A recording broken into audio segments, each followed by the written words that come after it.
So let's say we ran a mile in 4 minutes and 15 seconds here. Hit OK, calculate, tells you the pace per mile, obviously 4:15, but the cool part is you can go down into training and it tells you different types as well as equivalents for different races.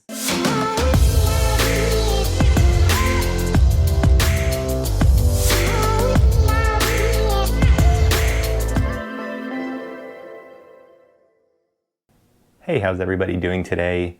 With our own 5K over from this past weekend, I just wanted to talk a little bit about how I decided on the pace that I was going to go out for that particular race and how that race result, from the time trial is ultimately going to impact what I think I can do as I continue training for the New York City Half Marathon. Now, the important thing I think to start with is which tool that I'm using to kind of calculate the pace.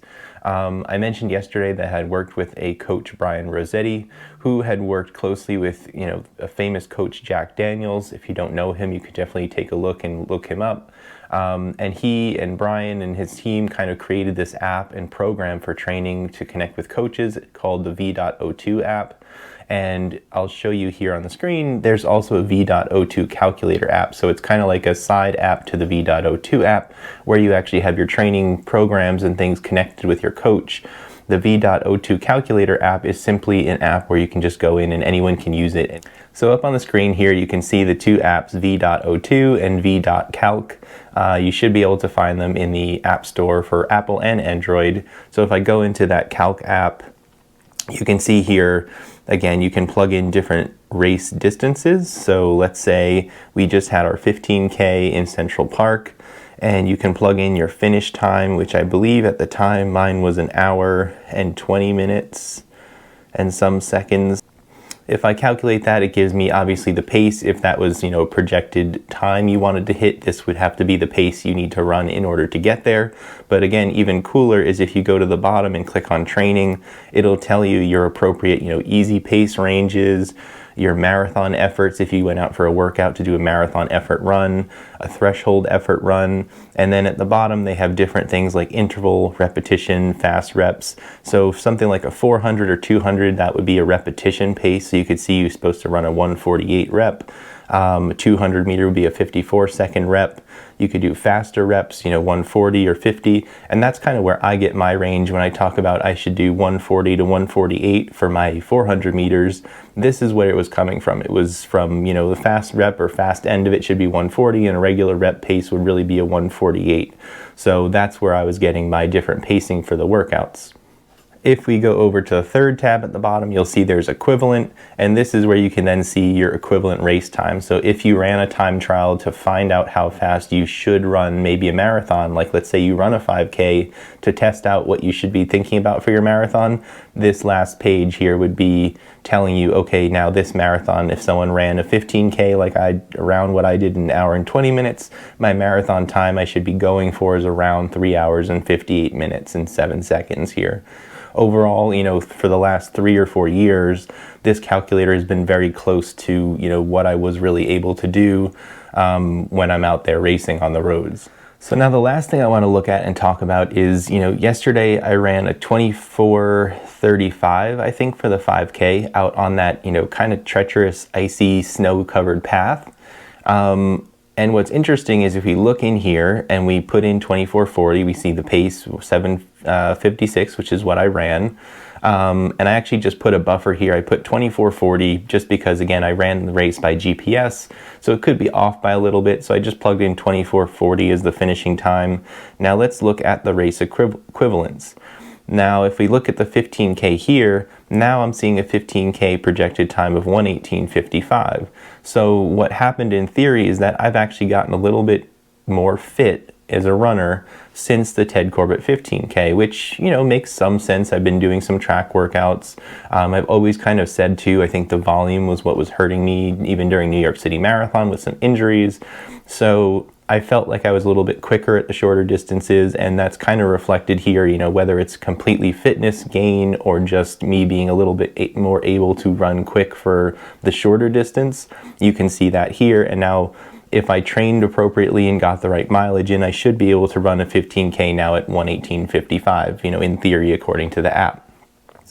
But it's just interesting to see that now, you know, maybe I do train a little bit faster. If I go to my training over here in the second tab, now my, you know, repetitions here, we're looking at 400 meters of 139 to 147.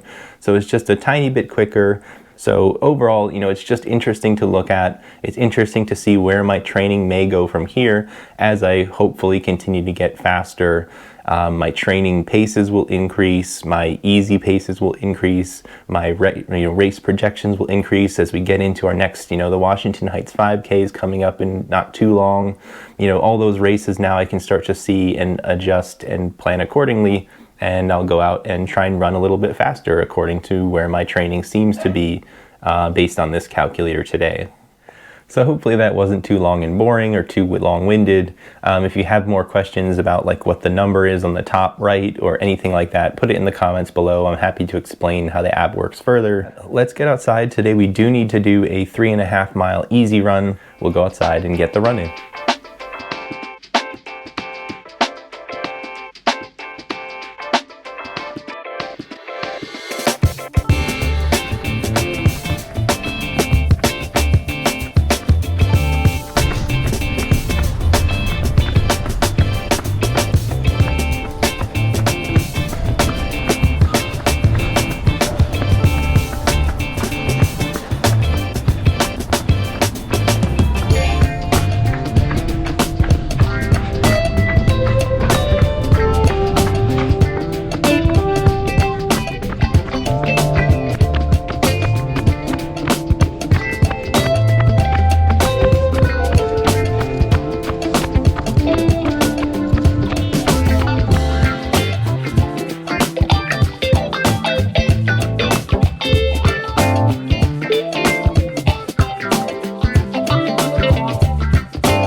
We're just passing the last New York City apartment I lived in. It's right here,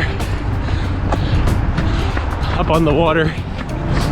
I used to come up this ramp all the time, and it takes you right over to the waterfront here on the east side, and you can hang out and run by the river.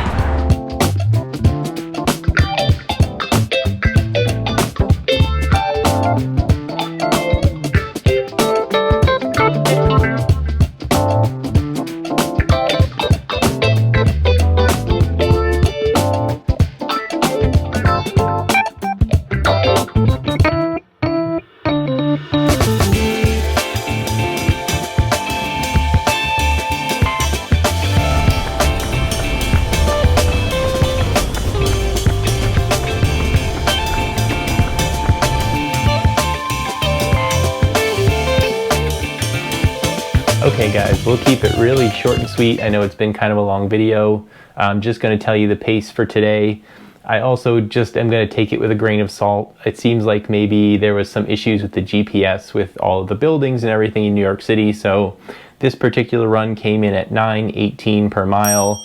Mile 1 was 9:02, then 9:27, then 9:39, and a final 9-minute half mile for 3.5 miles total today. It felt really easy. Heart rate was down around 144, which isn't, you know, in line really with if I was running 9 minutes per mile. So probably a little bit of GPS issues. I'll take it with a grain of salt. Nonetheless, it was a nice, you know, easy heart rate, easy run. Recovery run was the goal today, and I think we got that done out in New York City. So with that, hope you enjoyed, and I hope to see you in the next video.